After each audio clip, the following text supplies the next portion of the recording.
Ahoy! I'm once again in a situation where I have to delay the video that I actually wanted to release because we have something really important to talk about, and that is the next cycle of the PTR, the Public Test Realm. In this cycle, we'll for example see massive changes to war rostering as well as the new mutated expedition. Now keep in mind the PTR changes are work in progress, and they have said previously that from now on we can't expect everything to come out in the same patch when it's on PTR, but rather some things just need a longer time to be tested.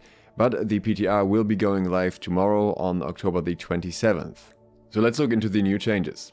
The first one is the Starstone Barrows and Amrine mashup mutated expedition. Description here is: this new take on Starstone Barrows includes a special appearance.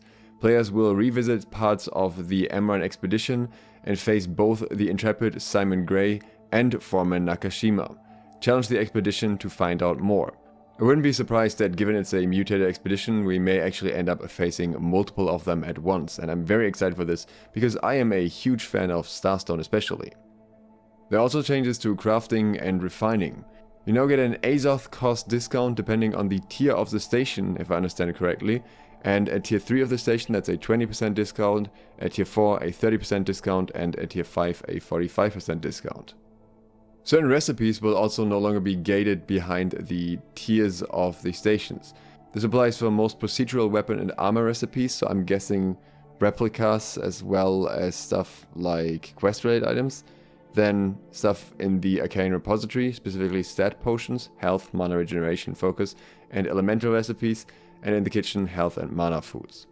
Tier 3 stations now unlock things that have a level of less or equal to 100 and are not legendary. Tier 4 unlocks recipe level 150 and not legendary. And Tier 5 unlocks recipe level 200 and legendary at any recipe level. Gem cutting is no longer gated at the stone cutting either, but gem fusions remain gated behind the relevant station tiers. So still significant importance to station upgrades here, and you get extra benefits from it, but it's a little less taxing for the people that don't own the town and don't control the upgrades. They can still craft a few more things, so I guess that is nice. People can now join companies without being in a faction. The company, however, needs to be in a faction itself, and the non-faction people cannot become governor or participate in wars. I'm actually not quite sure why they can't participate in wars, because that wouldn't really make much of a difference at this point, to be honest. It would be similar to a green player participating in a war between yellow and purple for one of the sides. Along with that, there will also be rolling PTR updates, which won't be available immediately, but will come, I guess, over the next weeks or so.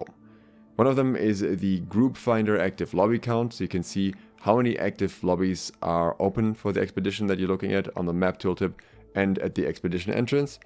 And another one are the shell company mitigation changes. This is something the devs have already talked about a little bit, but now we have some more specific numbers. There will be a daily war limit. Players will have a limit of 1 defensive war and 1 attacking war per world, and this resets daily at 5 AM server time. This will also apply to you if you have multiple characters in that same world. This is for the entire world for your account. War rosters will also be restricted. When attacking, a company can now have up to 40 mercenaries, meaning they need to bring 10 of their own players. When defending, however, the company can only have 15 mercenaries. So whenever a company is being attacked, they need to bring 35 of their own players. I like the difference between attacking and defending here, because this means that if you're being attacked while you're also launching an attack, then you can basically hire other people in your faction to participate in the attack for you, have some people of your company coordinated with the 10 people that you have to have in there, and then have the rest of your roster defending. To avoid people simply switching companies, people will now have a 72-hour cooldown on fighting in a defensive war and earning influence for any company towards a war declaration after leaving a company. However, any influence earned will still count towards the player's faction. I think in combination with the changes that the devs have already made to territory income, this will have a very drastic impact on shell companies, and I think it's a great change.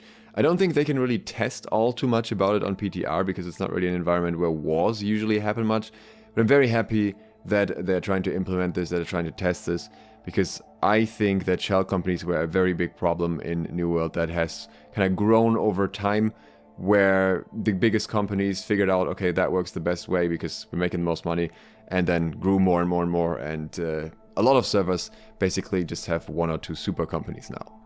So I'm hoping that this will break that up a little bit, and I like that they're introducing these changes. And them being tested now also means that fresh servers won't have to wait long for these changes, which is especially good there because then the wealth can't be accumulated in one spot as quickly as much in the first place. Another thing they're testing that many people are excited for are leaderboards.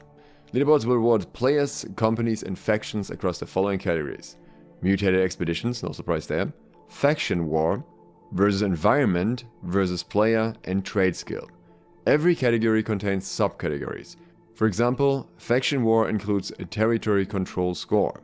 Finish in the top 10 of any leaderboard at the end of weekly, monthly or quarterly rotations for exclusive skins, achievements and titles. Rewards cannot be earned in the PTR, obviously. Very interesting, I'm very excited about this, I'm really looking forward to what they're coming up with here and what cool types of skins and titles we can get here really. I'll of course have a look if they added some other sneaky changes to the PTR and let you know here if I find anything, so please consider subscribing and clicking the bell if you want to hear about that, or if you want to hear more about a farm that you should definitely farm very soon, because I can finally release that video tomorrow, hopefully, unless they do another announcement yet again. Thanks for watching, SLOTH out.